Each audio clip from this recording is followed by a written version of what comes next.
Okay, now for the study of Deuteronomy 30:11-20 itself.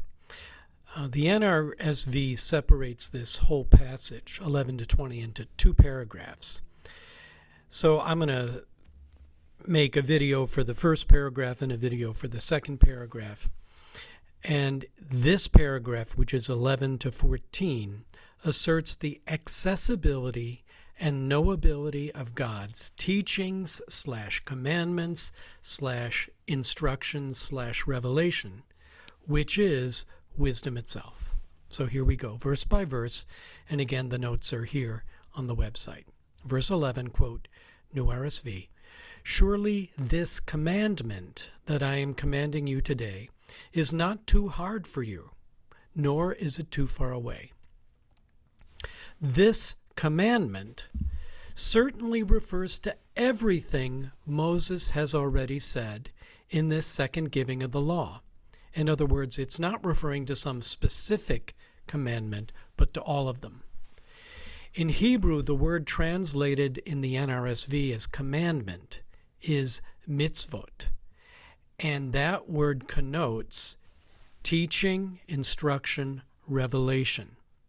So in fact, the Jewish Publication Society's translation puts mitzvot here as instruction with a capital I. So these are this instruction. And this instruction / commandment / teaching is remarkably, quote, not hard to grasp or understand.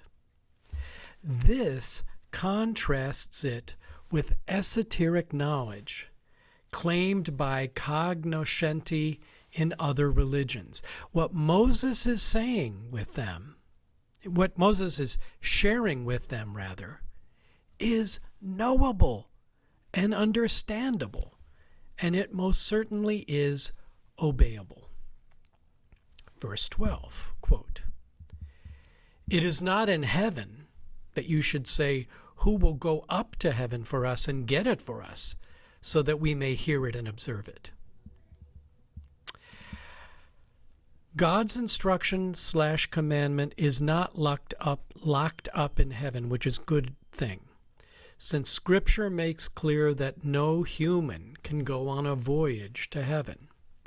It also suggests that receiving God's instruction is not something someone needs to get in some mystical or ecstatic state. So this, and what comes next in this passage, is much more radical and important than may meet the eye. The Jewish Publication Society commentary on the Torah says, quote, "The pithy statement that God's instruction is not in heaven is invoked in rabbinic literature," which comes later, in rabbinic literature, to represent the idea that the authority for interpreting the Torah is not in God's hands. Continuing the quote, "Once God gave the Torah to Israel, He gave the authority to decide how it is to be applied entirely to legal scholars, and God retained none of it for Himself." Still quoting, "This is a halakhic counterpoint of the idea that the intent of the original framers of the Constitution is not determinative for its interpretation. In the Midrash, the statement is also taken to mean that there is no further Torah in heaven waiting to be revealed in the future." End of long quote. So this is so remarkable. Quote, "The Torah is not in God's hands," say the rabbis. And as we'll see in a minute, this will be reinforced in their minds by some of the following verses. And, quote, "There is no further Torah in heaven waiting to be revealed in the future." That's another claim or teaching from the rabbis.